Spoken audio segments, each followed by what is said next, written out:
So 1987లో ఒక blood bath అని మొత్తం ప్రపంచాన్ని అతలాకుతలం చేసేసింది. నిన్న సరిగ్గా అలాంటిదే ఒకరోజు వచ్చింది.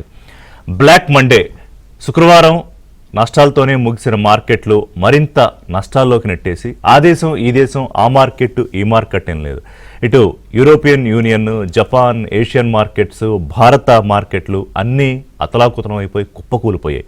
అంటే ఒక దశలో నిమిషాల వ్యవధిలోనే 20 లక్షల కోట్లు ఆవిరైపోయి నిన్న దేశీయంగా మార్కెట్ ముగిసేనాటికి ఎంతో కాస్త కుదుట పడ్డాం. ఒక 14 లక్షల కోట్ల వరకు మదుపర్ల ఆస్తి ఆవిరైపోయింది. అంటే ఏంటి, ఎందుకు ఇంత దారుణంగా జరిగింది? ఇవాళ మనం పెట్టిన ట్రంప్కి ఏమైంది అనే హెడ్డింగ్ను ఈ మార్కెట్లు కుదేలైపోవడానికి కారణం ఏంటంటే, గత బుధవారం ట్రంప్ ఏదైతే ప్రతీకార సుంకాలకు సంబంధించి ఒక అనౌన్స్మెంట్ చేశారో దాని తాలూకా ఒక చార్ట్ మొత్తం మీడియా ముందు చూపించి ఏ దేశానికి ఎంత వేస్తున్నానని చూపించారు. అంటే ప్రపంచంలో జాతీయ ఆర్థికవాద విధానం వైపు మళ్ళీ అవకాశం కనిపిస్తోందా, గ్లోబలైజేషన్కి ఒక సమాప్తి చేసేలాగా ట్రంప్ విధానాలు ఉన్నాయా అనే ఒక భయంతో మదుపర్లందరూ కూడా అలర్ట్ అయిపోయారు, కంగారు పడిపోయారు. సో దీని దెబ్బ ఏ రకంగా ఉందంటే, లక్షల కోట్లు ఒకే రోజు నష్టం రావడంతో పాటు అసలు ఇప్పట్లో ప్రపంచంలో మార్కెట్లు మళ్ళీ తిరిగి కోలుకుంటాయా లేదా అన్న స్థాయికి వెళ్ళిపోయాయి భయాందోళనలు. అమెరికాలో ఉద్యోగుల దగ్గర నుండి అంటే ఒక 90 రోజులు కొంచెం మనం వెనక్కి వెళ్తే ట్రంప్ రెండోసారి అధికారంలోకి వచ్చాడు. ఏమని చెప్పి, మేక్ అమెరికా గ్రేట్ అగైన్, దాన్ని మెగా అంటారు. గతంలో ప్రధాని మోదీ వెళ్ళినప్పుడు కూడా make India great again, mega కలిసి ఒక మెగా కాంబినేషన్ అవుతుంది అని. కానీ ఈ కాంబినేషన్ ఏమవుతుందో తర్వాత సంగతి. కానీ మొత్తానికి మేక్ అమెరికా గ్రేట్ అగైన్ అన్న ట్రంప్ మీదే ఇవాళ అమెరికాలోనే హ్యాండ్స్ ఆఫ్ ట్రంప్ అంటూ తిరుగుబాటు వచ్చింది. చాలా చోట్ల, ఆ ప్రాంతం ఈ ప్రాంతం అని కాదు, దేశవ్యాప్తంగా అనేక రాష్ట్రాల్లో అనేక ప్రాంతాల్లో ట్రంప్ చేస్తున్న చేష్టలకు, అంటే పిచ్చోడి చేతిలో రాయంటున్నారు, పిచ్చోడి చేతిలో ప్రభుత్వాన్ని దేశీయ మీడియా కాదు అంతర్జాతీయ మీడియా కూడా ఈ రకంగానే మాట్లాడుతుంది. కానీ ట్రంప్ ఎలా సమర్థించుకుంటున్నారంటే, ఇది చాలా మంచికే, రోగం వస్తే మందేసుకోమా, అలా ఇది కూడా ఒక మెడిసిన్ లాగే చూడాలి, అసలు ఇన్ఫ్లేషనే లేదు, ఎప్పటి నుంచో మన దగ్గర దోచుకు తింటున్న దేశాల దగ్గర నుంచి మనం తిరిగి ప్రతీకార సుంకాలు వేయడం అనే ద్వారా, అలాగే తీసుకుంటున్న చర్యల ద్వారా $1 బిలియన్ వచ్చి పడిపోతున్నాయి దేశంలోకి అని చెప్తున్నారు. నిజంగా అలా ఉంటే మరి మార్కెట్లు ఎందుకు కుదేలైపోతున్నాయి, ప్రపంచం మాంద్యం భయం ముంగిట ఎందుకు నిలబడాల్సి వస్తుంది అనేది మాట్లాడాలి. అసలు ఏంటి టారిఫ్ వార్ అనేది ఇంపార్టెంట్, చాలా మందికి అర్థం కావడానికి ఈరోజు మనం ఒక లేమన్ లాంగ్వేజ్లో నేను చెప్పే ప్రయత్నం చేస్తాను. మన ఎక్స్పర్ట్స్ కూడా చెప్తారంటే, తమ దేశానికి ఇతర దేశాల నుంచి ఏవైతే దిగుమతులు అవుతాయో, సపోజ్ భారతదేశం నుంచి ఏవైతే మనం ఎగుమతి చేస్తామో అమెరికాకి, దాని మీద ఇంత పన్ను అని ఉంటుంది. గతంలో 2 నుంచి 3% ఉండే పన్ను ఇవాళ ఏకంగా 27 నుంచి 27%. కేవలం 26-27 అంటే ఎక్కువ అనుకుంటున్నారేమో, చాలా దేశాలకు 40% పైగా, చైనా అయితే 34% ప్రస్తుతం విధించిన దాన్ని ఒక్క రోజులో అమెరికా తాలూకా టారిఫ్స్ తగ్గించకపోతే 54% పెంచేస్తానని వార్నింగ్ ఇచ్చారు, ఒక్కడేనే టైం ఇచ్చారు. సో ఈ అమెరికా చైనా ట్రేడ్ వార్ ఎఫెక్ట్తో ప్రపంచ దేశాలకి ఏ రకమైన ఇంపాక్ట్ ఉంటుంది, కొంతలో కొంత భారతే మెరుగ్గా ఉండే అవకాశం కనిపిస్తోందా? అంటే తన దేశ ప్రజలతోనే నిరసన ఎదుర్కొంటున్న ట్రంప్ ఎక్కడ చూసినా కూడా వెనక్కి తగ్గుతానంటలా, ఏం జరిగినా కూడా ట్రంప్ టారిఫ్ల విషయంలో ముందుకే వెళతానంటున్నాడు. అంటే ఈ మొండితనం అనేది ఇవాళ మనం చూస్తుంది కాదు, ట్రంప్ మొదటిసారి ప్రెసిడెంట్ అయినప్పుడు కూడా మనం చూసాం. కానీ అమెరికా అంతర్గతంగా సరే కొన్ని దేశాలపై టారిఫ్లో, లేకపోతే అమెరికా మార్కెట్కి దాదాపు 6.5 ట్రిలియన్ల నష్టమో, విదేశీ సహాయ నిధులను నిలిపివేయడమో, లేకపోతే మానవ హక్కులను దెబ్బతీసేలాగే డిపోర్టేషన్ కార్యక్రమాలు చేపట్టడమో, WHO నుంచి వైదొలగడం, ఇవన్నీ కొంతవరకు అమెరికా అంతర్గత విషయాలు, లేకపోతే మిగతా దేశాల మీద కొంత శాతం ఇంపాక్ట్ ఉంటుంది. కానీ ఈ టారిఫ్ల వ్యవహారం మాత్రం మొత్తం గ్లోబలైజేషన్ని, అలాగే గ్లోబల్ మార్కెట్స్ని క్రాష్ చేసే విధంగా ఉండడం, ఆర్థిక మాంద్యం అనే భయం ముంగిట నిలపడం ఏ రకంగా చూడాల్సిన అవసరం కనిపిస్తోంది. భారత్ ఇప్పుడు ఎలా అలర్ట్ అవ్వాల్సిన అవసరం కనిపిస్తోంది. ట్రంప్ ప్రతీకార సుంకాలకు ఈ బ్లాక్ మండేకు సంబంధం ఏంటి అనేది మాట్లాడదాం. ఎక్స్పర్ట్స్ ఉన్నారు మనతో. సిహెచ్ కుటుంబరావు గారు, financial and market expert, ex AP planning board vice chairman, అలాగే పాపారావు గారు, ప్రముఖ ఆర్థిక రంగ నిపుణులు, సంజయ్ గారు, ఫారిన్ ట్రేడ్ ఎక్స్పర్ట్, అలాగే international affairs expert. Good morning all of you అండి, థ్యాంక్స్ ఫర్ జాయినింగ్. కుటుంబరావు గారు, అన్నట్టుగా ఏంటి ట్రంప్ ప్రతీకార సుంకాలకు ఈ బ్లాక్ మండేకు సంబంధం ఏంటి, ఎందుకు నిమిషాల్లోనే ఇన్ని లక్షల కోట్లు ముఖ్యంగా భారతదేశం వైపు నుంచి చూసుకుంటే ఆవిరైపోవడం, అలాగే నేషనల్ మార్కెట్స్ కూడా, అంటే యుద్ధాలు ఆపుతానని వచ్చిన ట్రంప్ ట్రేడ్ వార్ మొదలుపెట్టాడా? ఇప్పుడు ఒకటి అర్థం చేసుకోవాల్సింది ఏంటంటే రిషి గారు, గుడ్ మార్నింగ్. ఫస్ట్ థింగ్ అన్నమాట, హలో, మాట్లాడండి, వాయిస్ కొంచెం పెంచుదాం. మాట్లాడండి. ఫస్ట్ అన్నమాట. అందులో ఏంటంటే మేక్ అమెరికా గ్రేట్ అగైన్ అని కానీ, లేకపోతే అమెరికన్ నేషనలిజం ని తెర మీద ముందుకు పెట్టి ట్రంప్ ఫస్ట్ ఎజెండా తోటి ఎలక్షన్స్ కి వచ్చారు. ఆ ఎజెండాలోనేనమాట ఇప్పుడు క్లియర్ కట్ గా మనం చూసాం. ఆయన తీసుకుంటున్న స్టెప్స్ కానీ ఏదైనా సరే ఆయన కోవలో ఆయన తీసుకుంటున్నారు. అయితే ఇక్కడ మనం అర్థం చేసుకోవాల్సింది ఏంటంటే అందులో ఒక రేషనాలిటీ ఉందా లేదా అని. చాలా మంది అనుకోవచ్చు ట్రంప్ ఏంటి ఇంత పిచ్చిగా యాక్షన్స్ తీసుకుంటున్నాడు, అమెరికన్ మార్కెట్స్ కూడా ఇంత కొలాప్స్ అవుతున్నాయి, మిగతా ప్రపంచ మార్కెట్లు కొలాప్స్ అవుతున్నాయి కదా అని. అయితే ఆయన ఈ డెసిషన్ తీసుకునే పాసిబిలిటీ ఉందని ఎవరైనా ఆయన పాత హిస్టరీ, ఆయన పాత స్టేట్మెంట్స్ చూసుంటే ఎక్స్పెక్ట్ చేసేవారు, అంతేగాని సర్ప్రైజ్ అయ్యేవారు కాదు. ఎందుకంటే ఆయన ఎప్పుడు 36 సంవత్సరాల క్రితం నుంచి కూడా America being ripped of by other nations, మనకు ఇంత డెఫిసిట్స్ ఉండకూడదు ఇదని చెప్పేసి ఇప్పటి నుంచి ఉన్నమాట ఆయన అంతం చూసాం మనం యాజ్ ఏ బిజినెస్ మెన్ గా ఫస్ట్ టైం పాలిటిక్స్ ఎంటర్ అయినప్పుడు. కాబట్టి at least for me it was not a great surprise అని అంటాను. బట్ ఓన్లీ థింగ్ ఏంటంటే ద ఇంప్లిమెంటేషన్ పార్ట్ ఏదైతే గనక ఉందో ఇప్పుడు అది ఒక సిస్టమేటిక్ గా చేయాల్సింది. ఎందుకంటే రెండో ప్రపంచ యుద్ధం అయిన తర్వాత ఎప్పుడైతే బ్రెటన్ వుడ్స్ అగ్రిమెంట్ అయ్యి ట్రేడ్ పైన ఓవరాల్ గా అనమాట ఒక ఇంటర్నేషనల్ ట్రేడ్ ఆర్గనైజేషన్ తెర మీదకి వచ్చి తర్వాత అది వరల్డ్ ట్రేడ్ ఆర్గనైజేషన్ కింద అయ్యి కొన్ని గ్రౌండ్ రూల్స్ అన్నమాట, వివిధ దేశాల మధ్య వాణిజ్యం ఎట్లా అవ్వాలి, బిజినెస్ ఎట్లా అవ్వాలి అన్న దానిపైన కొన్ని రూల్స్ డెవలప్ అయ్యి గ్లోబలైజేషన్ అనేది ఎస్పెషల్లీ లేట్ 1990s నుంచి మొదలయ్యి అనమాట. ఆ నెక్స్ట్ 30 years లో ఎట్లా అయింది గ్లోబలైజేషన్ అనేది మనం చూసాం.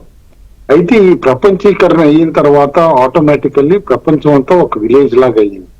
Inter dependency between country to country పెరిగింది.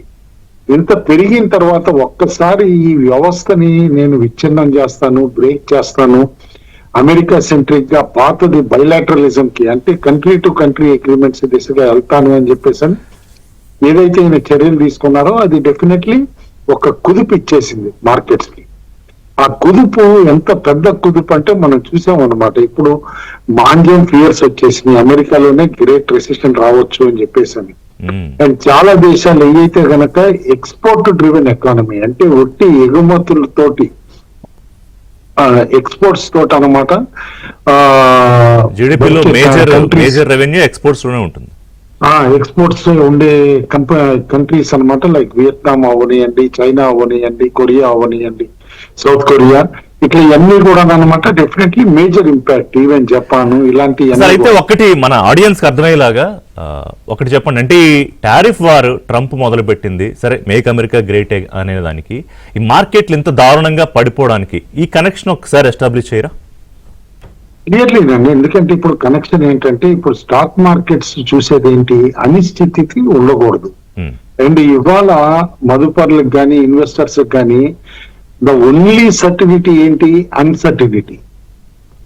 That is the only certainty. ఎందుకంటే ఇప్పుడు ఇంత అన్సర్టినిటీ తెర మీదకి వచ్చేసేపటికి మార్కెట్స్ లైక్ చెయ్యవు. మార్కెట్స్ ఏంటంటే ఒక స్టడీగా ఒక న్యూస్ ఏదైనా సరే ఉంటే ఇంప్లిమెంటబుల్ పాలసీ ఉండి ఆ విధంగా ఉంటే గనక మార్కెట్స్ ఒక ఊరట చెంది ఎప్పుడు స్టేబుల్ గా ఉంటాయి. మార్కెట్స్ అనిశ్చితిని ఎప్పుడు లైక్ చేయవు. అది ఇప్పుడు కాదు, ఇది వరకైనా సరే. కోవిడ్ వచ్చినప్పుడు ఏ విధంగా ఎకానమీ షట్ డౌన్ అవుతాయి అనేది ఫియర్ తోటి కోవిడ్ అప్పుడు ఏ విధంగా మార్కెట్స్ క్రాష్ అని కూడా మనం చూసాం మార్చ్ 2020లో. ఆ స్థాయిలో ఇదేనా మళ్ళీ పతనం? లాస్ట్ 36 years లో ఓన్లీ 2 మేజర్ క్రాషెస్ ఇలాంటివి చూసాము. ఒకటి 2008 అప్పుడు గ్రేట్ ఫైనాన్షియల్ క్రైసిస్ వచ్చినప్పుడు కూడా అనమాట, ఇటు బేర్ స్టైన్స్ ఇవన్నీ కూడా దివాలా తీసినప్పుడు యుఎస్ దగ్గర నుంచి ట్రెజరీ ఎట్లయిందో, ఆ తర్వాత కోవిడ్ ది, ఆ తర్వాత ఇది అంటాను. లాస్ట్ 30 సంవత్సరాల్లో అయితే దిస్ వాజ్ ద బిగ్గెస్ట్ అనమాట. కానీ దిస్ ఈస్ మోర్ డేంజరస్ అవుతుంది ఈసారి కుదుపు. ఎందుకంటే గత 30 సంవత్సరాల్లో అక్రాస్ ద వరల్డ్ సామాన్య ప్రజల సేవింగ్స్ చాలా వరకు స్టాక్ మార్కెట్స్ కి రూట్ అయినాయి. ఎందుకంటే as an asset class better returns ఇస్తుంది అని చెప్పేసి అని మన భారతదేశంలో కూడా చూసాం. కోవిడ్ తర్వాత ఎంత మనీ స్టాక్ మార్కెట్స్ కి ఫ్లో అయిందని. ఎస్ఐపి మోడ్ లోనే దాదాపు నెలకి 25,000 కోట్లు 30,000 కోట్లు ఇప్పుడు కూడా అనమాట స్టాక్ మార్కెట్ లోకి రావటం చూసాం. రీటైలర్స్ మనీ అనమాట, స్మాల్ ఇన్వెస్టర్స్ ది. యుఎస్ లో నియర్లీ 60-65% పీపుల్ అనమాట, వాళ్ళ సేవింగ్స్ అంతా కూడా స్టాక్ మార్కెట్ లోనే ఉంది. ప్లస్ వాళ్ళ రిటైర్మెంట్ బెనిఫిట్స్ ఎక్కువగా 401k కూడా స్టాక్ మార్కెట్ లో ఉంటాయి. సేమ్ ప్యాటర్న్ మనం సౌత్ కొరియాలో అబ్జర్వ్ చేయొచ్చు. And and small emerging country like Vietnam ఏదైతే పోస్ట్ కోవిడ్ ఇంజనీరింగ్ ఎక్స్పోర్ట్స్ లోనూ జనరల్ ఎక్స్పోర్ట్స్ లోనూ ఎట్లయితే తెర మీదకి వచ్చేసి మార్కెట్స్ క్యాప్చర్ చేసుకుందో, తైవాన్ లో వన్ ఆఫ్ ద బిగ్గెస్ట్, ఇది వియత్నాం లో one of the biggest sector which has grown is stock market. అది అక్కడ కూడా. అండ్ అదే విధంగా లాటిన్ అమెరికా, సౌత్ అమెరికాలో కూడా అర్జెంటీనా అవనియండి, బ్రెజిల్ లో అవనియండి, అదే విధంగా చూసాం. కాబట్టి ప్రపంచవ్యాప్తం ఈ అనిశ్చితి ఎప్పుడైతే వచ్చిందో, ఈ బైలాటరలిజం వచ్చిందో, ఏ కంట్రీ బెనిఫిట్ అవుతుంది, ఏ కంట్రీ బెనిఫిట్ అవ్వదు అనే భయాందోళన మధ్య మొత్తం నిన్న జరిగిన వ్యవహారం. పాపారావు గారు గుడ్ మార్నింగ్. సో ఏమిటి 90 దేశాలంటే ఆ దేశం ఈ దేశం, అసలు జనాలు లేని దేశానికి కూడా టారిఫ్లు వేశారని, అసలు గతంలో తాను గుర్తించిన దేశాలకు కూడా మరి టారిఫ్లు వడ్డించారు ట్రంప్. సో మొత్తం 90 నేషన్స్ ఏంటి, ఆల్రెడీ ఒక 50 దేశాలు కాళ్ళబేరానికి రెడీగా ఉన్నాయా? బాబు మాకు బాధ తప్పించండి, భారని తప్పించాలంటే మేము ఏం చేయాలంటే వాళ్ళకి టైం ఇవ్వని పరిస్థితిలో ట్రంప్ ఉన్నారని, అది వాస్తవమా? రెండోది ఏంటి, దీన్ని ఏమనాలి, మొండితనం అనాలా లేకపోతే మూర్ఖత్వం అనాలా, మరేమన్నా పేరు పెట్టాలా? ఒకటి ప్రధానంగా America is a pragmatic country. మొదటి నుంచి అమెరికన్ ప్రాగ్మాటిజం అనే మాట మనం వింటాం. దానికి ఎప్పుడు ఏది పనికొస్తే అప్పుడు అదే దాని నీతి. అంతేగాని దానికి ప్రత్యేకంగా వేరే నీతి, ఒక ప్రిన్సిపుల్ అంటూ అమెరికాకి ఏమి లేవు. దానికి ఏది ఎప్పుడు ఉపయోగపడితే అదే దాని నీతి. కాబట్టి ఇంతకాలం పాటు ప్రపంచంలో ప్రపంచీకరణ, సరళీకరణ విధానాలని ముందుకు తెచ్చిందే అమెరికా దేశం. ప్రపంచీకరణ, సరళీకరణకి వెన్నుపోస ఆ విధానాలను అన్ని దేశాల మీద రుద్దించింది అమెరికాయే. ఇన్నాళ్ళు దాంతో లాభపడింది అమెరికాయే. WTO లాంటి సంస్థల్లో వాణిజ్య నిబంధనలను కూడా తనకు అనుకూలంగా పెట్టుకుని లాభపడింది అమెరికాయే. గత 40 సంవత్సరాలు 50 సంవత్సరాలుగా అమెరికా ప్రపంచంలో వాణిజ్యం జరిగే క్రమంలో తనకి ఇష్టానుసారంగా రూల్స్ పెట్టుకుని లాభపడింది. ఇవాళ ఆ రూల్స్ తనకు అడ్డం వస్తున్నాయని, నష్టం కలిగిస్తున్నాయని ఆ రూల్స్ మొత్తం మళ్ళీ మార్చాలంటాం. సరే, మార్చాలనేటప్పుడు ఏం చెబుతుంది, ఇన్నాళ్ళు ప్రపంచంలోని దేశాలన్నీ మమ్మల్ని కొల్లగొట్టిది, మా ఉద్యోగాలు లాక్కున్నాయి, మా సంపద లాక్కున్నాయి అని చెబుతుంది. ఇది పచ్చాబద్ధం. అమెరికా పెట్టిన రూల్స్ ప్రకారం ఆడిన ఆటలో అమెరికాయే లాభపడింది. అప్పు చేసి పప్పుకుడుగా హాయిగా సాగించుకుంది ఇప్పుడు జీవితాన్ని. ఎవరికి ఇంత అప్పు పుట్టదు ప్రపంచంలో. డాలర్ బలం అమెరికాకు ఉండబట్టే అమెరికాకి ఇంత అప్పు పుడుతుంది. అట్లాంటిది మిగతా దేశాలకు ఎవరికి ఇంత అప్పు పుట్టదు. గత 40-50 సంవత్సరాలుగా ఈ డాలర్ బలాన్ని, డాలర్ అడ్డం పెట్టుకుని ఈ సరళీకృత విధానాలు, ప్రపంచీకరణ పేరుతో ప్రపంచాన్ని విపరీతంగా కొల్లగొట్టి లాభపడింది అమెరికా. కానీ వాళ్ళ రివర్స్ ఏం మాట్లాడతాడు ట్రంప్, ప్రపంచం అంతా ఇన్ని కొల్లగొట్టింది. ఎంత అన్యాయం అంటే, అమెరికాకి ఏది లాభం అయితే అదే న్యాయం. ఇంత దుర్మార్గమైనటువంటి విధానాలు చేస్తా ముందుకి. కానీ ఏంటంటే మనం అనుకున్నట్లుగా ట్రంప్ ఇచ్చివాడు కాదేమో అనే సందేహం నాకు ఉంది.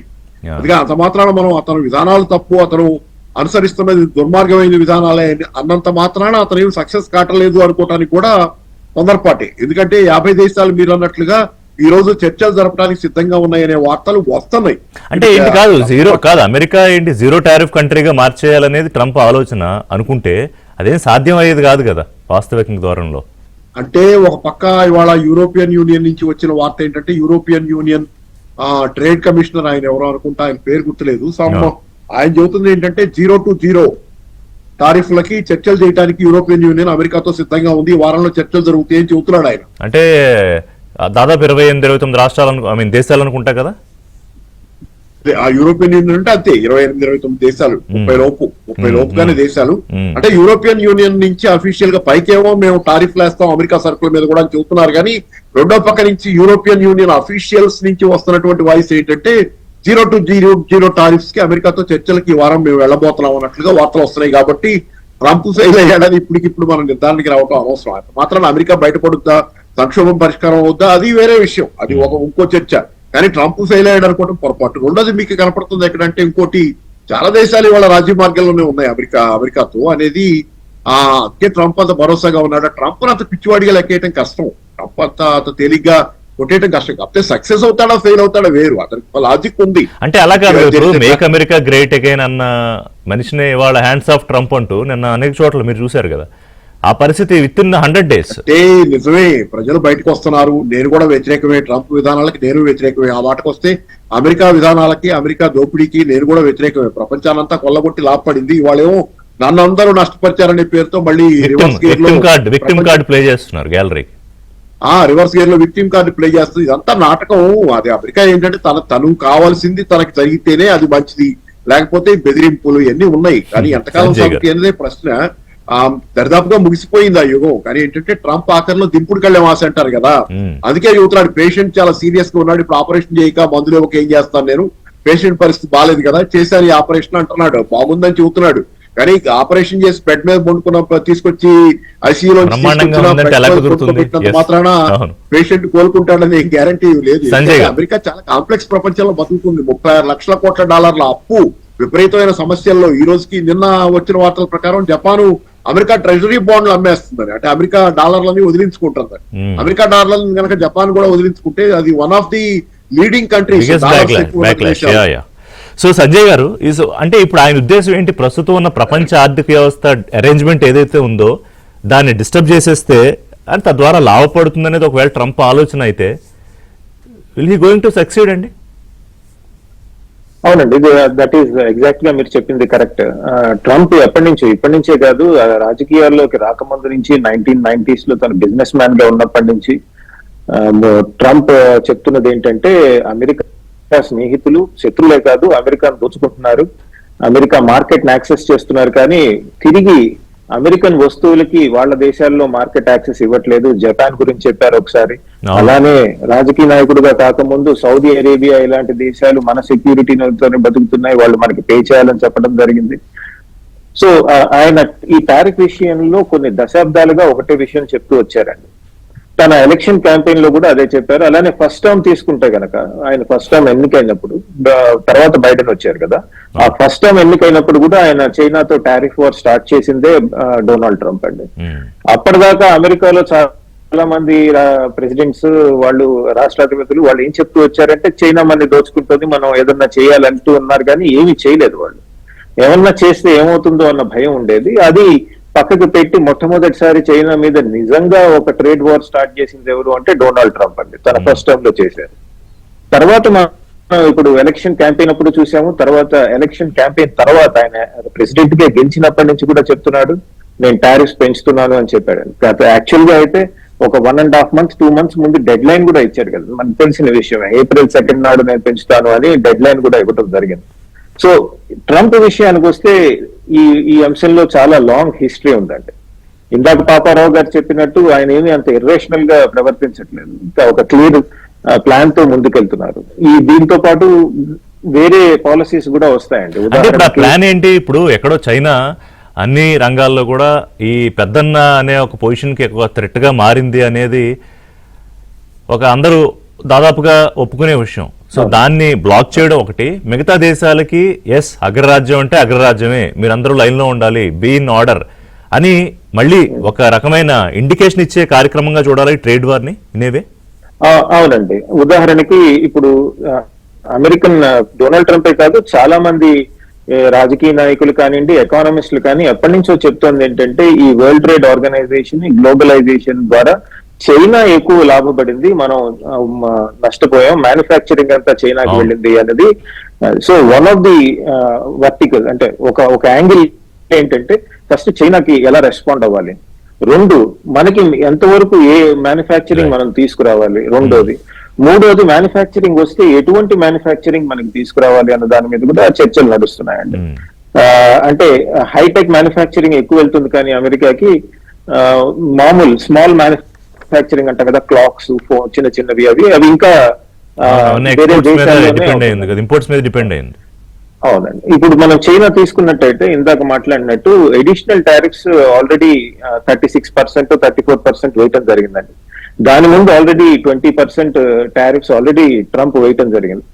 ఓవరాల్ గా చూసుకుంటే చైనా మీద ఉన్న టారిఫ్స్ ఈ రోజు 50% మించింది. సో ట్రంప్ వేయంగానే టారిఫ్స్ చైనా వాళ్ళు కూడా రిటాలియేట్ చేశారు. వాళ్ళు కూడా ఏం చెప్పారు, మేము అమెరికా నుంచి వస్తున్న దిగుమతుల మీద 34% టారిఫ్స్ వేస్తా ఉన్నాం. సో వెంటనే నిన్న రాత్రి అంటే మన రాత్రి వాళ్ళ పొద్దున్న అమెరికాలో ట్రంప్ ఏం చెప్పారు, ఇంకో 24 hours లో కనుక ప్రతిస్పందించకపోతే నేను ఇంకా 50% టారిఫ్స్ మీ మీద వేస్తానని జరుగుతుంది. సో ఈ ఓవరాల్ ఈ టారిఫ్స్ విషయం చూసుకుంటే మేజర్ ఎకానమీస్ అంటే పెద్ద ఎకానమీస్ లో ఎక్సెప్ట్ చైనా మిగతావన్నీ ట్రంప్ అమెరికాతో చర్చించడానికి సిద్ధం అవుతున్నాయండి. ఇప్పుడు యూరోపియన్ యూనియన్ ఇందాక పాపారావు గారు చెప్పినట్టు ఈజ్ రెడీ టు టాక్. మనము వీఆర్ ఆల్సో బిగ్ ఎకానమీ కదా, 5th largest economy in the world. మనం ఎప్పటి నుంచో చెప్తున్నాం బయలాటరల్ ట్రేడ్ అగ్రిమెంట్ మీద మాట్లాడతామని. అలానే జపాన్ కూడా is ready to negotiate with United states. Japan United states చాలా సన్నిహితంగా ఉంటాయి, వాళ్ళు allies కూడా. అందరినీ వాయించేశారు. ఇప్పుడు జపాన్ 4.5%, ట్రంప్ రాకముందు ఇప్పుడు 24% అంటే 20%. అంటే ఒరిజినల్ కంప్లైంట్ అవునండి. కంపారిటివ్ గా చూసుకుంటే కనుక ఇండియా జపాన్ మీద తక్కువ వడ్డించడం జరిగింది, మిగతా దేశాల మీద అది మనకి కొద్దిగా లాభం కూడా చేకూరుతుంది. అది మాట్లాడదాం. భారత్ ఏ రకంగా లాభపడుతుందా నష్టపడుతుందా అనేది. కుటుంబరావు గారు, before you leave on your another assignments, so ఇప్పుడు ముఖ్యంగా మన ఇన్వెస్టర్లు కుటుంబరావు గారు, మన మార్కెట్లు ఏంటి ఇప్పుడు అసలు కుదుట పడతాయా? అంటే కంపారిటివ్లీ మిగతా మార్కెట్స్ తో పోల్చుకుంటే కాస్త మనం మెరుగ్గా ఉన్నామని ఎందుకు అనుకుంటున్నాం? ఇప్పుడు మన ఇన్వెస్టర్లు ఎలా బిహేవ్ చేయాలి? ఇన్వెస్టర్స్ అయితే కంగారు పడకూడదండి. ఎందుకంటే క్లియర్ గా నేను చెప్పేది ఏంటంటే మనది economy is different from other economies, Asian economies like China గానీ, కొరియా గానీ, ఇటు జపాన్ గానీ, వీటిలాగా అనమాట. మనది domestic driven economy, domestic consumption driven economy. దాదాపు మనం ఏది ప్రొడ్యూస్ చేస్తామో నియర్లీ 60% పైన అనమాట మన దగ్గర అనమాట కన్స్యూమ్ అయిపోతుంది. ఓకే, కాబట్టి మనం ఎగుమతుల పైన డిపెండ్ అయ్యే ఎకానమీ కాదు. అందుకని ఈ టారిఫ్ వార్ ఎంత దారి తీసినా ఇండియా అనమాట యాజ్ ఆఫ్ నౌ ట్రంప్ గారు లెవీ చేసిన దీన్ని బట్టి అనమాట 5 to 6 బిలియన్స్ కంటే కూడా ఇంపాక్ట్ ఉండదు. మన total export basket size 85 billions అనమాట. కాబట్టి ఇంక్రీజ్డ్ రేట్స్ దాదాపు అనమాట ఒక 5 to 6 బిలియన్ సెలెక్టివ్ గా ఉంటుంది. అయితే మన ప్రభుత్వం కూడా చాలా రేషనల్ గా బిహేవ్ చేస్తాం. ఇప్పుడు ఇది వరకు ట్రంప్ గారు చాలా సార్లు ఇంటర్వ్యూలో ఆయనకి 2-3 కంపెనీలే గుర్తొచ్చి అనేవారు, నా హార్లీ డేవిడ్సన్ బైక్స్ పైన ఇంత ఇండియా డ్యూటీ వేస్తుంది, లేకపోతే నా బోర్బోన్ విస్కీ పైన ఇంత ఇండియా డ్యూటీ వేస్తుంది అది. అయితే ఇప్పుడు హార్లీ డేవిడ్సన్ కన్సంప్షన్ ఇండియాలో ఎంత ఉంటుంది? మహా అయితే 1000, 2000, 3000, ఎక్కువైతే. And whisky India is one of the biggest market in the world. అలాంటి ఇండియాలోనే దాదాపు US consumption is not even 25 millions, which is not even a drop in the ocean అనమాట.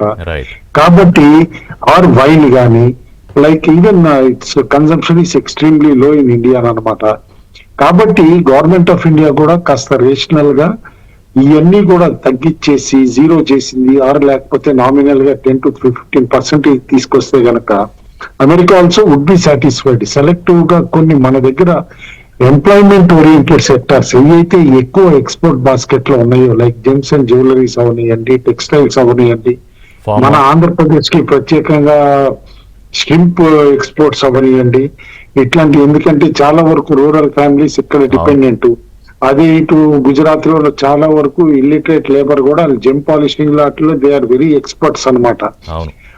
అలాంటి వాళ్ళు కానీ ఇట్లా ఈ సెగ్మెంట్స్ లో రైస్ ఇవన్నీ కూడా మేజర్ ఉన్నాయి కదా, అదే ప్రాపర్ గా నెగోషియేట్ చేస్తారు అని చెప్పేసి హోప్స్ ఉన్నాయి. ఆ నెగోషియేషన్స్ లో if India proves much better successful దాని ఇప్పుడు ఆల్రెడీ ఓన్లీ మనం 26% మన టారిఫ్ ఉంది, ఇంప్రూవ్ అయితే మన మార్కెట్స్ కూడా రికవర్ అవుతాయి. అవుతుందా అంటే ఫ్రెండ్ అంటూ ఉన్నా కూడా వాయింపులేం తప్పట్లేదు. మరి మోదీ వాయింపులు ఎట్లానూ ఉంటాయి, కానీ ఇప్పుడు more dangerous for many countries ఏంటంటే అమెరికా ట్రేడ్ నెగోసియేషన్స్ లో ఫ్రీ ట్రేడ్ అగ్రిమెంట్స్ FTAs అని కానీ బైలాటరల్ అగ్రిమెంట్స్ ఏ విధంగా చేస్తుంది అనేది చూడాలన్నమాట. అది మోస్ట్ ఇంపార్టెంట్, దాన్ని బట్టి ఇంపాక్ట్ అవుతాయి. అయితే ఒకటి నెగోసియేషన్స్ కి వస్తున్నారా రావట్లేదు అంటానికి ఇండికేషన్ క్లియర్ గా కనిపిస్తున్నాయి. వియత్నాం డిప్యూటీ ప్రైమ్ మినిస్టర్ అమెరికాకి వెళ్ళిపోయారు, నెగోసియేషన్ చేస్తున్నారు. ఇజ్రాయెల్ ప్రైమ్ మినిస్టర్ నెతాన్యాహునే డైరెక్ట్ గా అమెరికాకి వెళ్ళిపోయారు. సరే, EU ఇంకా డిసైడ్ అవ్వలేదు.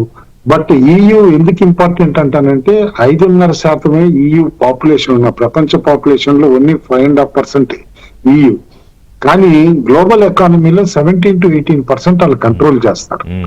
కాబట్టి EU బిహేవియర్ ఎట్లా ఉంటుంది అనేది చూడాలి. అయితే EU కూడా నెగోసియేషన్ కి వస్తే మార్కెట్స్ తిరిగి జంప్ అవుతాయి అనే హోప్స్ తో ఇవాళ మార్నింగ్ చాలా షార్ప్ గా పెరిగినాయి, చాలా మంది చూడలేదు. అవునండి, ఓకే.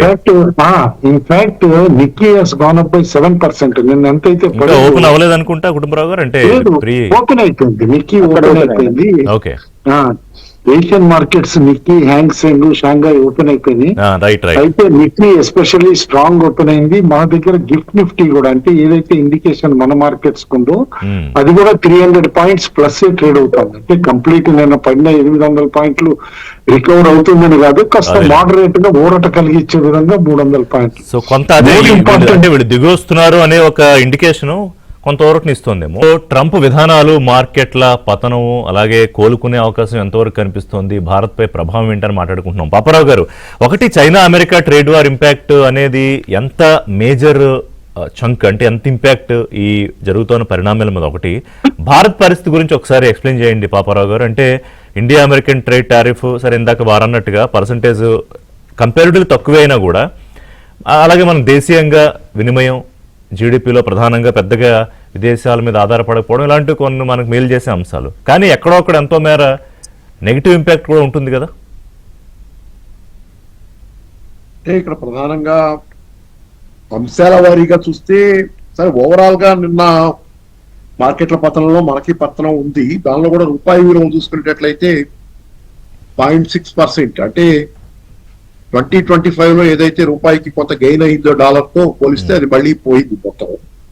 సో వీకెన్ అవుతుంది, ఇండియన్ రూపీ వీకెన్ అయింది. అది సరే, దాంతో పాటుగా ఏంటంటే మేజర్ థ్రెట్ ఎక్కడ ఉందంటే జరుగుతున్న అన్ని వీటిల్లో కూడా, ఒకటి అగ్రికల్చర్ విషయంలో ట్రంప్ ఏమన్నా మనతో రాజీ పడతాడా అని. ఎందుకంటే ఆయన ఇన్సిస్ట్ చేస్తుంది ఏంటంటే, నిన్న కూడా వాళ్ళ ట్రంప్ మాట్లాడుతున్నప్పుడు, మా ఫార్మర్స్ కి, మా ఉత్పత్తి రంగానికి, అంటే సరుకు ఉత్పత్తి రంగానికి లాభసాటిగా ఉండే వాణిజ్య డీల్స్ ఏదైనా మేము చేసుకుంటాం అనేది అంటున్నాడు. అంటే భారతదేశానికి మాత్రం ఆయన మినహాయింపించే అవకాశాలు లేవు. భారతదేశం ఏదో మన స్నేహం చెబుతున్నాం కానీ 26% టారిఫ్ వేసిన రోజు మనకి మినహాయింపులు ఇవ్వడం అనేది ఆయన అందరితో పాటే మనల్ని అందరూ ఒకటే.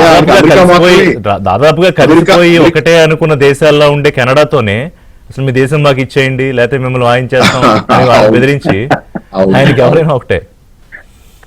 ఎవరైనా ఒకటే, కాకపోతే అమెరికా కూడా ఎక్కువ నేను అనుకోను. అమెరికా మొత్తం జనాలంతా ఆయనకి ఎక్కువ కదా, అమెరికాలో ధనవంతులు ఆయనకి ఎక్కువ, ధనవంతులు కార్పొరేట్లు ఆయనకి ఎక్కువ, అంత తప్పితే మిగతా వాళ్ళు ఎవరు కూడా కాదు.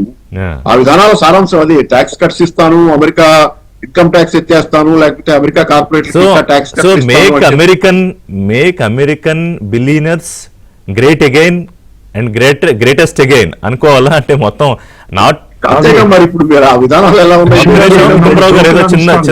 చిన్న పాయింట్ యాడ్ చేస్తున్నారు కుటుంబరావు గారు. జస్ట్ ఒక్క పాయింట్ రిషి గారు, మీరు ఆ మాట అన్నారని నిన్న జోక్ నడుస్తోంది.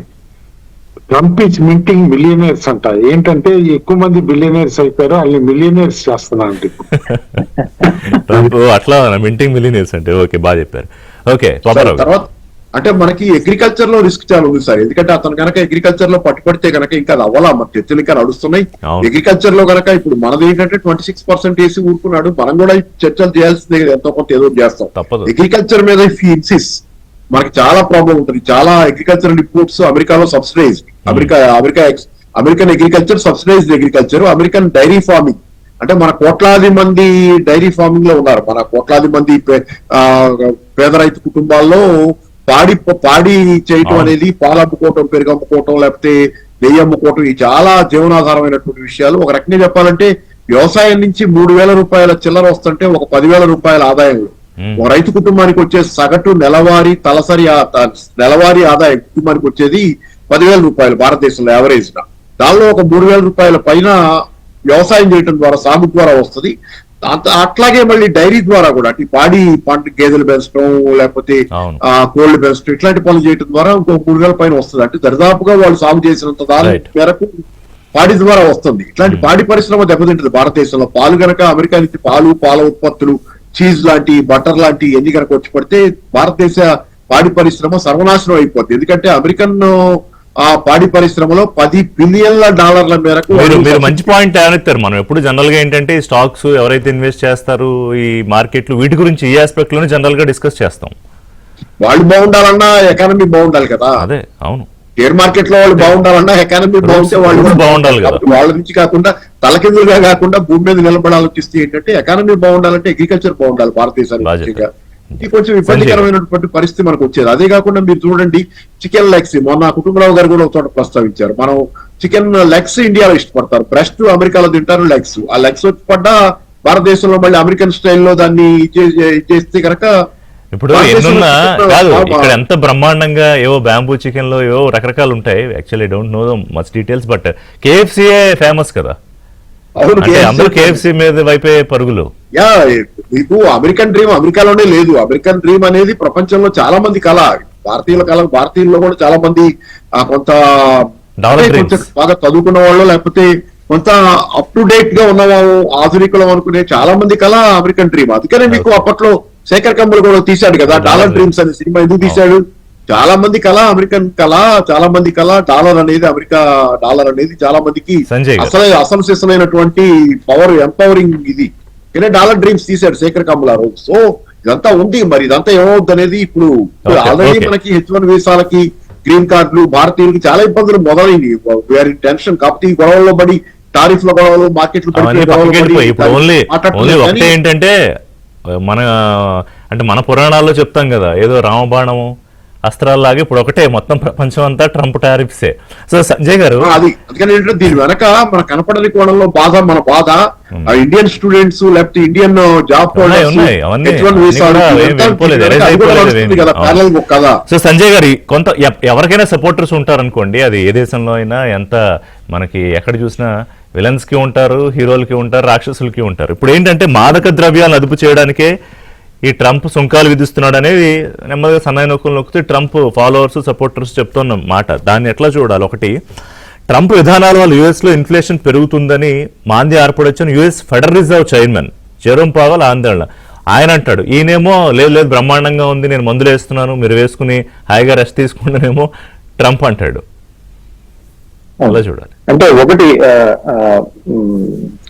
ఇప్పుడు స్టాక్ మార్కెట్ లో కానీ లేదా జనరల్ ఎకానమీలో అలజడి పర్సెప్షన్, పాలసీ డ్రివెన్ కానీ స్ట్రక్చరల్ డెఫిషియన్సీస్ వల్ల కాదండి. అంటే ఇదిగో ఏదో జరగబోతోందన్న భయము, లేదా కొంతవరకు ట్రంప్ క్రియేట్ చేస్తున్న అనిశ్చితత వల్ల కొంత అలజడి ఉంది. కానీ నిజంగా చూసుకుంటే అమెరికన్ ఎకానమీ స్ట్రక్చరల్ గా డెఫిషియన్సీస్ లేవండి. అంటే ఉదాహరణకి మనం 2008 ఫైనాన్షియల్ క్రైసిస్ తీసుకోండి.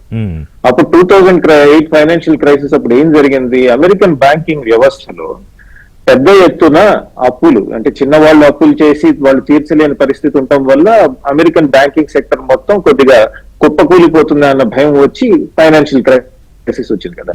అదే ఈ రోజు కనుక మీరు జరుగుతున్న స్టాక్ మార్కెట్స్ లో అలజడి చూస్తే స్ట్రక్చరల్ డెఫిషియన్సీ, అంటే వ్యవస్థాగత లోపాల వల్ల జరగట్లేదండి. కొంత జేపీ మార్గన్ రిపోర్ట్ చెప్తోంది దాని ప్రకారం మీరు చదివే ఉంటారు కదా ఖచ్చితంగా. నేను ఒక చిన్న ఇంటర్వెన్షన్ ఇవ్వచ్చా రిషి గారు? ఒక చిన్న ఇంటర్వెన్షన్. Sorry please. ఏం లేదు సంజయ్ గారు, ఐఎమ్ సారీ ఒక నిమిషం. ఏం లేదు, స్ట్రక్చరల్ డెఫిషియన్సీస్ లేవు, దానిలో ఏ తేడాలు లేవనేది నేను ఒప్పుకోలేదు. ఎందుకంటే స్ట్రక్చరల్ డెఫిషియన్సీస్ ఉండటం, అమెరికన్ పబ్లిక్ అప్పుల పాలై ఉన్నారు, అమెరికన్ గవర్నమెంట్ అప్పుల పాలై ఉంది, అమెరికాకి విపరీతమైన ట్రేడ్ డెఫిసిట్ ఉంది, అమెరికాకి విపరీతమైన బడ్జెట్ డెఫిసిట్ ఉంది. అమెరికన్ సిస్టమ్ మొత్తం, ఎకానమీ మొత్తం ఒక డిస్టార్టెడ్ ఎకానమీ, ఇంబ్యాలెన్స్డ్ ఎకానమీ. అది ఏ క్షణమైనా మార్గన్ రిపోర్ట్ కూడా నేను చదివితే కొంత మీరు చెప్పినట్టు పాపారావు గారు ఆ అర్థంలోనే ఉంది, అందుకే అడిగాను. సంజయ్ గారు, సారీ ఫర్ ద ఇంటరప్షన్, మీరు కంటిన్యూ చేద్దరు కానీ కుటుంబరావు గారు ఏం చెప్తారంటే ఏంటి ఇప్పుడు ఎట్లా అలర్ట్ అవ్వాలి? అండ్ ముఖ్యంగా భారత ప్రభుత్వం, ఆర్బీఐ వీళ్ళు ఖచ్చితంగా అంతా చర్చలు జరుగుతాయి, అలర్ట్ అవుతాయి కదా. అంటే మనమేమి ఇప్పుడు మాంద్య ప్రమాదాల్లో ఆ ప్రమాదాలు మనకేం లేవుగా? మనకేం లేవండి, ఎందుకంటే still we're the fastest growing economy అనమాట. లార్జ్ ఎకానమీస్ లో ఇప్పటికీ 6.5% ప్రొజెక్షన్ ఉంది. అండ్ ఈ వారంలో రిజర్వ్ బ్యాంక్ ఆఫ్ ఇండియా వాళ్ళ మార్కెట్ పాలసీ కమిటీ మీటింగ్ కూడా ఉంది, వడ్డీ రేట్లు కూడా తగ్గిస్తారు అంటున్నారు. Plus reserve bank commentary is most important. ఇప్పుడు జరుగుతున్న ఈ గ్లోబల్ డెవలప్మెంట్స్, ఈ టారిఫ్ కుదుపుల పైన రిజర్వ్ బ్యాంక్ కమెంటరీ అన్నమాట ఒక గైడెన్స్ లాగా కూడా పనిచేస్తుంది. నేను అనుకోవటం మాత్రం ultimately we will be better of compare to many other countries in this trade war అని చెప్పేసి అని అంటాను. ఎందుకంటే అల్టిమేట్లీ నేను బ్యాంక్ అవుతాను ఒకటి, ఇందాక ఓపెనింగ్ రిమార్క్స్ లో చెప్పినట్టు అనమాట, Trump is a business man. Ultimately no business man will go towards a suicidal route. First భయపెడతాడు, ఎంతవరకు భయపడతారనేది చూస్తాడు. ఆ తర్వాత డీల్ మేకింగ్ కి వెళ్తాడు. ఎంతవరకు ఆ డీల్ మేకింగ్ చేయొచ్చు అనేది చూస్తాడు. అప్పుడే ఏమన్నా తగ్గాలంటే ప్రెషర్స్ గానీ ఇంకోటి కూడా ఉంది కదా కుటుంబరావు గారు ట్రంప్ విషయంలో, కాదు తిరిగి గట్టిగా బెదిరిస్తే కూడా మళ్ళీ బెదురుతాడు అని ఒకటి ఉంది కదా, మన అది ఎవరు చేసి సాహసం చేయట్లేదు. లేదు, అది చాలా మంది ఆపోహే గానీ అట్లా కాదండి. ఎందుకంటే history has shown that he has stuck to his principles అనమాట. తన మైండ్ లో ఏదుందో దాన్ని ఏదో ఒక విధంగా ఇంప్లిమెంట్ చేయడానికి. ఇది వరకు సుప్రీం కోర్ట్ జస్టిసెస్ అపాయింట్మెంట్ అప్పుడే ఆయన గారి రిజిడ్నెస్ చూసాం, రిపబ్లికన్ పార్టీని ఎట్లా ఇన్ఫ్లుయెన్స్ చేశారని. కాబట్టి దట్ ఐఎమ్ నాట్ ఎక్స్పెక్టింగ్. అయితే వన్ సింపుల్ పాయింట్ యాడ్ చేస్తాను ఇక్కడ. అమెరికాకి అయ్యే ఇంట్రెస్ట్ బర్డెన్ ఎవ్రీ ఇయర్ ఎంతైతే ఉంటుందో, ట్రెజరీ బాండ్స్ సర్వీసింగ్ కానీ ఇవన్నీ కూడా, ట్రంప్ చెప్పేది ఏంటంటే అల్టిమేట్లీ నేను రీనెగోషియేట్ చేస్తే ఈ టారిఫ్స్ ఇవన్నీ కూడా America will gain by $300 to $400 billion every year అని చెప్పేసి మినిమం అని చెప్పేసి చెప్తున్నారు. But that is not a possibility అంటాను. ఇక్కడ మార్కెట్ క్యాప్ కొద్ది కంపెనీలదే 2 trillion అట్లా కూడా market cap magnificent 7 companies the కూడా తగ్గితే, ఓవరాల్ గా ప్రజల సంపద అంతా తగ్గిపోతే ఈ $300-400 billion ఎక్కడ కవర్ చేస్తుంది? ఇప్పుడు ఇందాక ఓపెనింగ్ రిమార్క్స్ లో మీరు అన్నారు భారతదేశంలో 20 లక్షల కోట్లు మదుపర్ల సంపద ఆవిరైపోయింది నిన్నని. అదే టైం ఇప్పుడు 2 రోజుల్లో అమెరికన్ మదుపర్ల సంపద 510 లక్షల కోట్లు ఆవిరైంది. ఎక్కడ మన 20 లక్షలు, అక్కడ 510 లక్షల కోట్లు రాయడానికే చాలా టైం పడుతుంది. That is the erosion of the wealth that is taking place. కాబట్టి ఎక్కడో ఫుల్ స్టాప్ పడుతుంది. ఇండియన్ ఇన్వెస్టర్స్ మాత్రం కెన్ స్టే ఇన్వెస్టెడ్, భయపడాల్సిన అవసరం అయితే లేదు. Thank you. Trump tariff war లో ప్రధానంగా ఎక్కువగా ఇంపాక్ట్ అవుతున్న దేశాలు కంబోడియా ఏకంగా 49% ఉంది, అలాగే వియత్నాం 46, శ్రీలంక 44, మారిషస్ 40, ఇవన్నీ 40% పైగా ఉంటే చైనా 34. బట్ 24 గంటలు గడువు ఇచ్చారు ఇందాక మనం మాట్లాడుకుంటున్నట్టు. వాళ్ళు కనుక ఏదో ఒక అంశం మీద తగ్గకపోతే దాదాపు అది 50%, అంటే అన్ని కలిపి సుమారుగా 54% అనుకుంటా. తైవాన్, ఇండోనేషియా, థాయిలాండ్, బంగ్లాదేశ్ ఇవన్నీ 37-36% ఉంటే స్విట్జర్లాండ్ 31, 20 కింద ఉన్నవేమిటి Japan, Malaysia, Pakistan, Bharat. So liberation day పేరుతో అమెరికా ఈ ఒడ్డింపు ఈ అర్ధరాత్రి నుంచి అమల్లోకి వస్తుంది టెక్నికల్గా. సో సంజయ్ గారు, ఇందాక మీరు మాట్లాడుతున్నప్పుడు మనం మాట్లాడుకుంటున్నాం, అంటే ఏమీ లేదని ఆయన అంటారు, బట్ ఆయన ఎవరైతే జెరోమ్ ఉన్నారో ఆయన ఆందోళన వ్యక్తం చేస్తూ ఉన్నారు. సో ముఖ్యంగా మన పర్సెప్షన్ నుంచి చూస్తే సరే అమెరికా అంతర్గత వ్యవహారం ఒక రకంగా అని వదిలేయడానికి లేదు. ఇది వాళ్ళ ప్రపంచ దేశాల మీద, ముఖ్యంగా మన దేశం మీద ఉండే పరిస్థితి గురించి ఎక్స్ప్లెయిన్ చేయండి. అదే ఇందాక నేను చెప్తున్నప్పుడు perception policy driven rather than structural deficiency, అంటే వ్యవస్థాగత లోపాలు లేవన్నాను. దానికి ప్రతిస్పందన ఏమొచ్చిందంటే అమెరికా అప్పు చూసుకోండి అంటున్నారు. మనం ఒక గమనించాల్సింది ఏంటంటే తెలుగులో సామెత ఉంది కదా, ఎంత చెట్టు అంత గాడి అని. ఎకానమీ సైజు బట్టి డెట్ కూడా గమనించుకోవాల్సి ఉంటుందండి. తర్వాత ఎకానమీ క్వాలిటీ బట్టి డెట్ కూడా గమనించాల్సి ఉంటుందండి. అమెరికాకే కాదండి అప్పు ఎక్కువ ఉంది, చైనాకు ఉంది, జపాన్కి ఉంది. ఉదాహరణకు చూసుకుంటే Japan debt to GDP ratio 240%, అమెరికాది 120%. కానీ గ్రీస్ లాంటి దేశాలు చూసుకుంటే కనుక డెట్ టు జీడిపి రేషియో 155%. అంటే కానీ చిన్న దేశం అవటం వల్ల డెట్ టు జీడిపి రేషియో అంటే అప్పు ఎక్కువ ఉంటే వాళ్ళు హ్యాండిల్ చేయలేరండి. అంతే కదా, ఒక చిన్న బిజినెస్ మ్యాన్ 1000 రూపాయలు అప్పు తీసుకోవటం వేరు, ఒక పెద్ద బిజినెస్ మ్యాన్ 10,000 అప్పు తీసుకోవటం వేరు కదా. సో దాన్ని బట్టి అలా చూడాలి కానీ జనరలైజ్ గా చూడకూడదు అనేది నా ఉద్దేశం. అందుకే పడిపోతుంది, ఇన్ఫ్లేషన్ లోకి వెళ్తుంది అంటే కూడా చూడడానికి పర్సెంటేజ్ లాగా ఉంటుంది, కానీ అమెరికా జీడిపి చూసుకుంటే చాలా పెద్ద నెంబర్ కదా జీడిపి. కాబట్టి ఒక్క నిమిషం. అందుకని మీరు చూసినట్టయితే ఇవాళ ఇందాక కుటుంబరావు గారు చెప్పినట్టు కూడా స్టాక్ మార్కెట్స్ ఏషియాలో చాలా ఎక్స్పోర్ట్ ఎకానమీస్ అంటే ఎగుమతి చేసే ఎకానమీస్, వాణిజ్య వ్యవస్థలు కూడా ఈ రోజు స్టాక్ మార్కెట్స్ కొద్దిగా ఊపందుకుంటున్నాయండి. ఉదాహరణకి సౌత్ కొరియా చూసుకుంటే 2% రేజ్ అయిందండి, జపాన్ 6 to 7% రేజ్ అవుతుందండి స్టాక్ మార్కెట్. సింగపూర్ నిన్న మొన్న మనం చూసాం, సింగపూర్ ప్రైమ్ మినిస్టర్ ఎంతో అసంతృప్తి వ్యక్తం చేశారు ఓపెన్ గా టీవీలో. అలాంటి సింగపూర్ స్టాక్ ఎక్స్చేంజ్ ఈ రోజు పొద్దున్న 1.1% కొద్దిగా ఎక్కువ ఉన్నట్టుందండి. అలానే ఆస్ట్రేలియా తీసుకోండి, పాజిటివ్ గా ఉంటుందండి.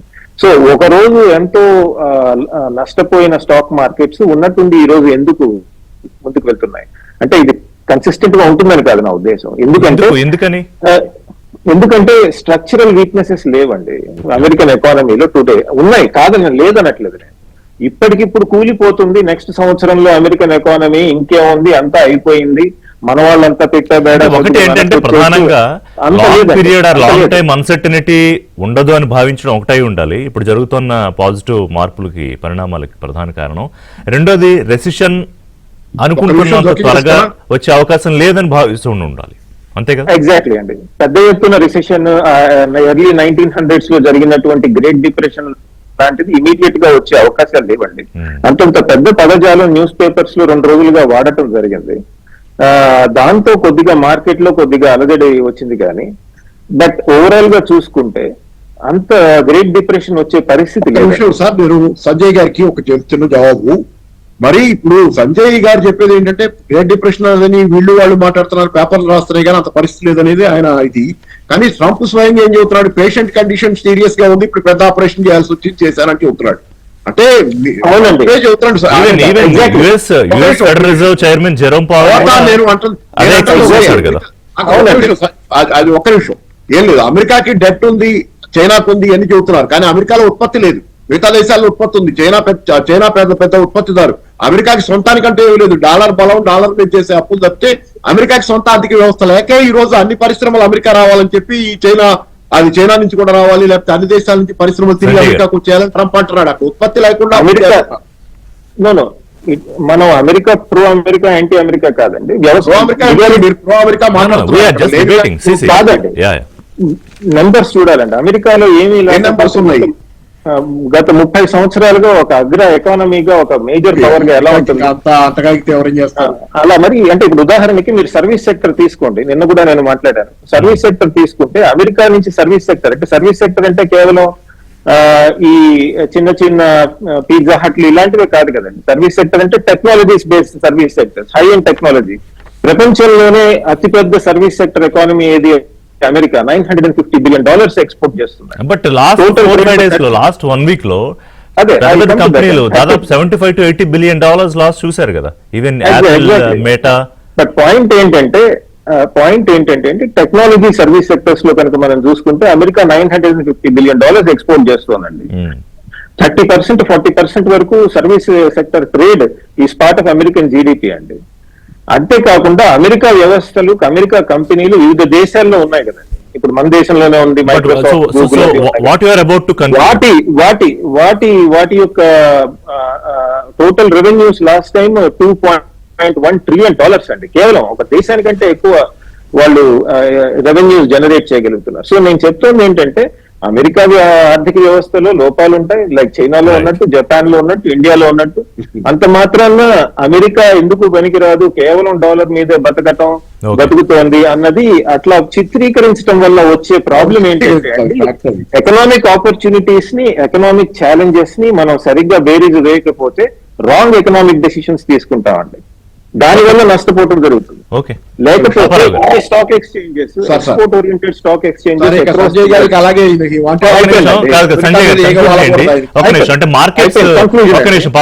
మార్కెట్స్ అంటే రికవర్ అవుతాయని మీరు అనుకుంటున్నారా? అంటే గ్లోబల్ మార్కెట్స్ బ్లిప్స్ ఉంటాయండి, రికవరీస్ ఉంటాయి, ఫాల్స్ ఉంటాయి, జరుగుతాయి. కానీ ఇప్పుడు ట్రంప్ రాకముందు నుంచి ఫాల్ ఉంది. సెప్టెంబర్ నుంచి మార్కెట్ ఓవరాల్ డౌన్ టౌన్ ఉంది. నవంబర్ లో కదా ఎలక్షన్ జరిగింది, జనవరిలో తర్వాత చిన్న ముక్క. నేను ఇది నా పుస్తకం మానవాళికి మహోదయం, అంతం కాదు ఇది ఆరంభం అని, అమెరికన్ డిక్లైన్ ఎలా ఉందనేది 1999 నుంచి రాసిన వ్యాసాల సంకలనం ఇది. దీన్ని ఎవరన్నా వాట్సాప్ కాపీ కావాలన్నా కానీ, లేకపోతే అడ్రస్ పంపితే కనుక వాట్సాప్ కి ఫిజికల్ కాపీ అయినా, అది కొంచెం రిషి గారి పర్మిషన్ తో I will tell the phone number. Please అండి, ప్లీజ్. నా ఫోన్ నెంబరు 9866179615 9866179615. అవసరమైతే WhatsApp copy, that is free. Physical copy కావాలంటే that is okay. Thank you. So ఏదైనా కానీ ఏంటంటే సంజయ్ గారు అంటే అది మరి కొంచెం ఎవరి కామన్ సెన్స్ లో లేదు. అమెరికన్స్ కూడా తెలుసు అమెరికా క్రైసిస్ లో ఉందని. బట్ హౌ డస్ సంజయ్ గారు ఫీల్ అమెరికా క్రైసిస్ లో లేదు, బాగుంది అని చెప్పి ఆయన ఇప్పుడు డెఫిసిట్ గ్యాప్ అంటే ట్రేడ్ డెఫిసిట్ కాదు సంజయ్ గారు, కాదు ఇక్కడ ప్రధానంగా ఏంటంటే ట్రేడ్ డెఫిసిట్ ఎరేజ్ చేయడానికి అనేది ట్రంప్ చెప్తోంది కదా ప్రధానంగా. ఈ మొత్తం వ్యవహారం అంతా మొదలైంది. So is it really happened అండి? Is it really going to have? వల్లే నేను చెప్తుంది అమెరికా ఎకానమీలో ఛాలెంజెస్ లేవు అని కాదండి. ఇప్పుడు ఉదాహరణకి the coming collapse of America అని 1970s నుంచి పుస్తకాలు రాయటం జరిగిందండి. It happened. చైనా రైజ్ అయినప్పటి నుంచి 2000 నుంచి ఇంకేముంది అమెరికా కొలాప్స్ అవుతుంది అంటున్నాం. హ్యాజ్ ఇట్ హ్యాపెండ్ అంటే నేను అంటుంది ఏంటంటే ఇంటర్నేషనల్ పాలిటిక్స్ లో రియలిస్ట్ అప్రోచ్ అని ఉంటుందండి. హార్డ్ హిట్టింగ్ ఫ్యాక్ట్స్ చూసుకుని వెళ్లాల్సి ఉంటుందండి. నిజంగా అమెరికా వ్యవస్థలో కనుక అంత గందరగోళంగా ఉంటే ఇన్ని మార్కెట్స్ ఇన్ని దేశాలు వెళ్ళి ఎందుకు కేవలం డాలర్ బలం చూసుకుని, డాలర్ బలం ఎక్కడి నుంచి వస్తుంది మరి?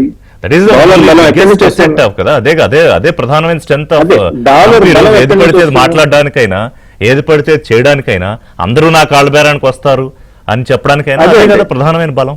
రైట్ సంజయ్ గారు, కానీ చూద్దాం డాలర్- ఈ మార్కెట్స్ ఎలా డాలర్కి రికవర్ అవుతాయి బలం అనేది. ఎక్కడి నుంచి వస్తుందండి? పాపారావు గారు నాకు ఒక్కటి చెప్పండి, డాలర్కి 30 బలం ఎక్కడి సెకండ్స్ లో నుంచి వస్తుంది? ఈ బంగారం వ్యవహారం ఏంటి? బంగారం కొనొచ్చా, కొనకూడదా, తగ్గుతుందా, పెరుగుతుందా?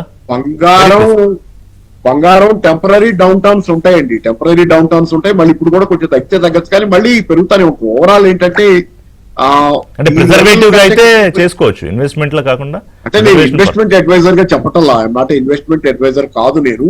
కానీ ఏంటంటే ఓవరాల్ గ్లోబల్ గా క్రైసిస్ ఉన్నంత కాలం, ఇతర ఇన్వెస్ట్మెంట్ మార్గాలు ఏవి బాగలేనంత కాలం బంగారం బాగానే ఉంటుంది. ఓకే, థ్యాంక్ యూ పాపారావు గారు, సంజయ్ గారు. సో చూద్దాం, మార్కెట్లు కొంత గ్లోబల్ మార్కెట్ లో కొన్ని మార్కెట్లు కాస్త తెరిపిన పడుతున్నాయి. అయితే ఇప్పటికిప్పుడు అంత ప్రమాదం ఏమీ లేదని సంజయ్ గారు చెప్తోంది. ఓవరాల్ గా కూడా మనకి అర్థమవుతోంది. భారత్ అయితే పెద్దగా ఆందోళన చెందాల్సిన అవసరం లేదు. చూద్దాం మార్కెట్లు ఎలా రికవర్ అవుతాయి అనేది. ఇది వాళ్ళ ఏబిఎన్ బ్రేక్ఫాస్ట్.